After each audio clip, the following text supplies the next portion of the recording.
সামনের গাড়ি অ্যাক্সিডেন্ট করে, পেছনের গাড়ি অপেক্ষা করে না, পাশ কাইটা কাইটা চলে যায়। জ্যাম বাজ্যা গেলে আরো চিৎকার শুরু করে, আরে লোক মরে গেছে, আরে মরলে মরুক বেটা, রাস্তা ক্লিয়ার করতে কম। ঠিক কিনা বলেন না কেন? ধরে বেটা বেটা কেডা মরছে না মরছে বেটা, এর লেগে বুঝি মানুষের রাস্তা আটকায় রেখে, মানে এই যুক্তি দেখা।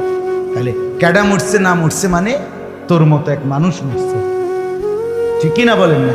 তোর মতো এক সুস্থ সবল মানুষ মরছে বেটা, যে একটু আগে হাত নাড়তো পা নাড়তো, সেই মানুষটা এখন রক্তে ভাসতেছে বেটা। পাত্তাও নাই, কিসের সময় কার হাতে সময়? সবাই মেশিনের মতো যন্ত্রের মতো দৌড়াইতেছে। রাস্তায় দেখেন না সিএনজি অটো কি করে সবাই, কারো হাতে সময় নেই। ঠিক কিনা বলেন? কে কাকে ঠেলিয়া যাবে, কারো হাতে সময় নেই। কে কার জন্য থামবে? এই জন্য তুমি নষ্ট হয়ে গেলে বন্ধু, কেউ তোমারে ফিরাবার নাই। তোমার জন্য ভাববে কেউ, ডাকবে কেউ, কাঁদবে কেউ নাই। আরে আপন মা বাপের তো খবর নাই এখন।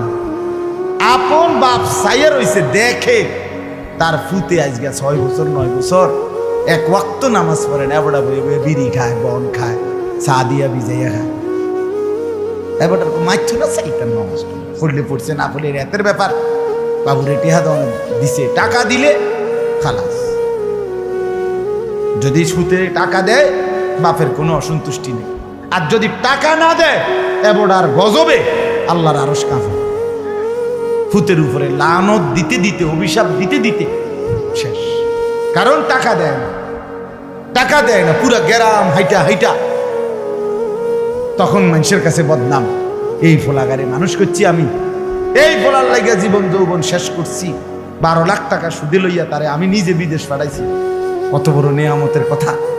বেশরম মানুষ সুদে টাকা লইয়া আবার মানুষের দ্বারে কও, এত বড় হারাম কইরা আবার কইতেছ। হ্যাঁ, 12 লাখ টাকা দিয়ে ফোলা বিদেশ পাঠাইছি আমি, কিস্তি লইছি আমি, সুদে লইছি আমি, আর অন ফোলা গাও একটা টাকা দেয় না। তার মানে সম্পর্কটা হয়ে গেছে এখন টাকা পয়সার ভিত্তি। আখেরাত কোথায়? আখেরাত